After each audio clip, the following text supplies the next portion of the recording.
So we're here in East Baltimore, looking at one of the sites for the Cities for All Ages project, which is a project of Civic Works, bringing together two of the things we know helps older adults remain in the community and keep their independence: home modifications and access to services, those kinds of services that also help people stay in the community. We believe this is a winning combination to make Maryland the best place to grow old.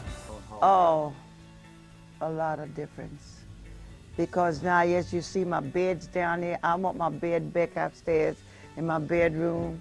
I want my own personal life for me. You know, without, I don't have to depend on nobody. Due to Weinberg's help in the past, we had done a handful. We had moved a handful up to many handfuls, and this involvement over the course of the next 3 years, which Weinberg is a key piece of, we've gone well beyond handfuls. I don't know what greater is that, but to hundreds of families, and not just the individual senior we're helping.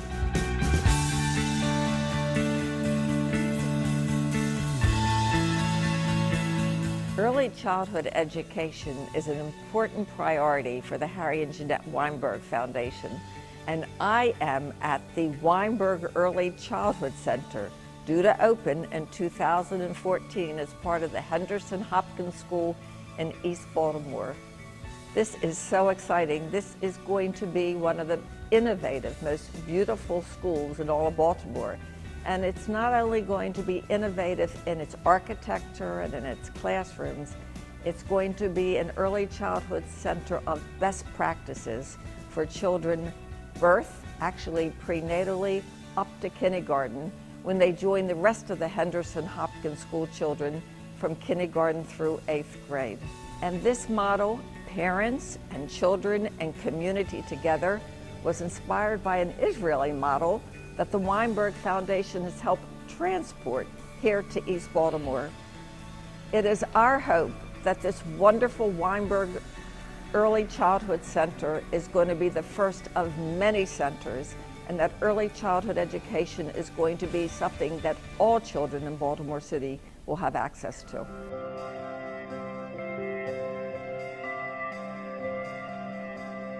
The foundation is fortunate to partner with the House of Ruth Maryland.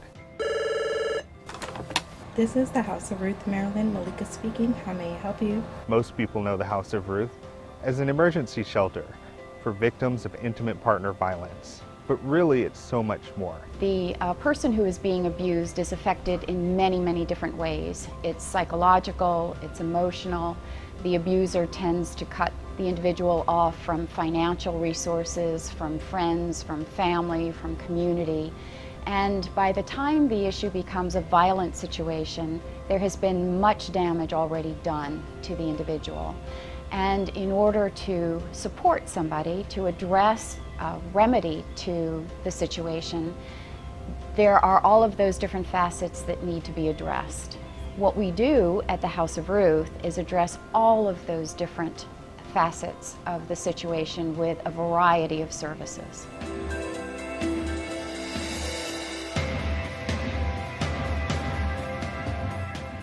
We are at the Baltimore Leadership School for Young Women in downtown Baltimore. It is an all-girls school that has high school and middle school classes. So what was my last step? Does anyone remember how do I do that mathematics step in the end? One of the Weinberg Foundation's new priorities is to fund STEM classrooms and STEM programs. The Baltimore Leadership School for Young Women is where the Weinberg Foundation made one of its first investments. We helped them improve 2 classrooms by providing flexible space, as well as state-of-the-art materials and equipment so that the young women here, regardless of their financial means, can learn science, technology, engineering, and math, and other types of 21st century content that will help to prepare them for careers in these fields. One of the things that's really great about the Baltimore Leadership School for Young Women is that women are significantly underrepresented in STEM fields, and this is a great opportunity for young women from Baltimore to obtain the skills and education that they need to pursue these kind of career paths and become leaders in the future in STEM fields.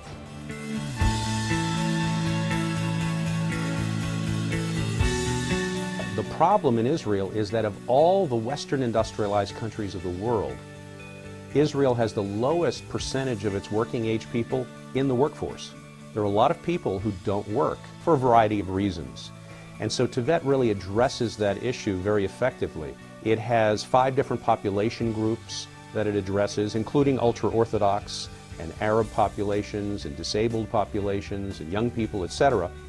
And it's doing a very effective job of customizing a number of different programs. Sometimes programs customized just to this population group or this age within a population group that are really making a big impact in Israel and getting more people employed. What Tevet does is a number of things, including employment training, employment placement, career ladders, which means advancement in jobs. Everything that's involved in getting people into the workforce successfully, Tevet is doing. And depending upon the individual or the particular population's challenges, it tries to deal with those challenges so that someone can successfully get into the workforce and live a more fulfilled, economically prosperous life.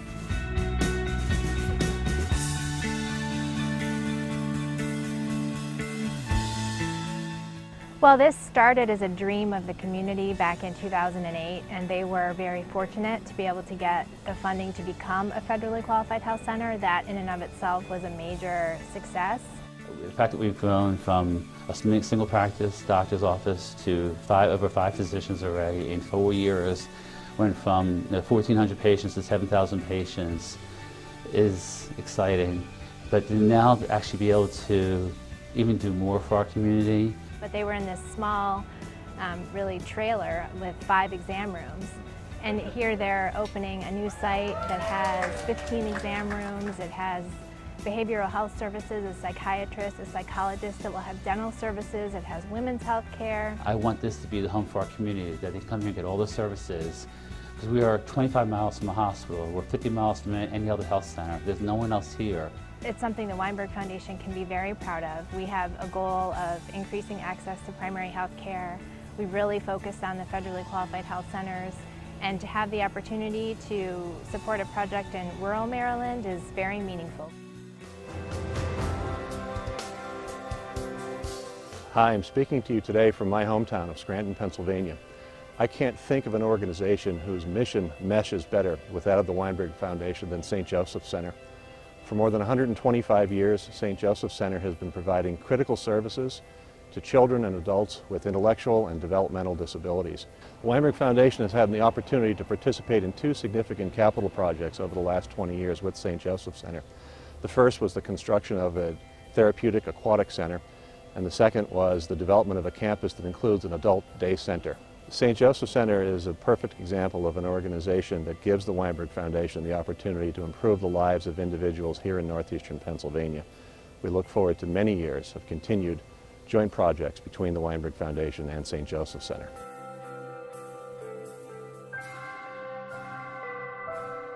We are here today at Windsor Hills Elementary Middle School, which is one of our Year 3 library project renovation sites.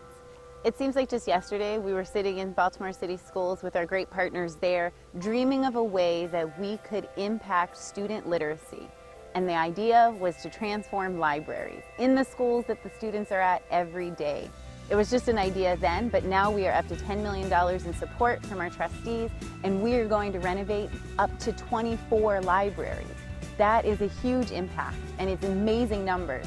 But what it really comes down to for us is seeing the kids' faces when they get their new space. Ready? Open your eyes! Wow!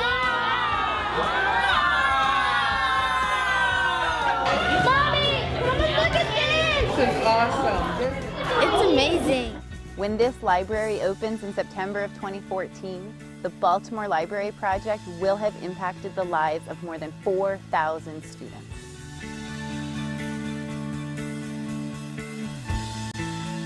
This is one of my favorite spots in all of Baltimore City, and it's not because of the wonderful view behind me, but it's because of the work that's going on in this building. The Biotechnical Institute of Maryland is based here on Alexander Street in downtown Baltimore, and they are doing great work really preparing individuals who have high school diplomas within Baltimore City into lab careers.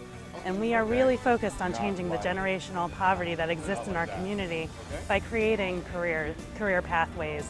And this is one organization that is doing that in wonderful ways. So we start off every class saying, you are professionals. And it's a wonderful transformation to see them, hesitate at that description for themselves, and then they embrace it. They wrap it around them, much like the lab coat that goes on them when they're working at the bench. Not only are they providing the opportunity to prepare somebody to join their Lab Associates program by providing a bridge program, but they are also working with at least 35 employers locally to help place them into careers. And as part of the program, each of the participants must complete a 100-hour paid internship locally, whether it's in research or in other areas within the city.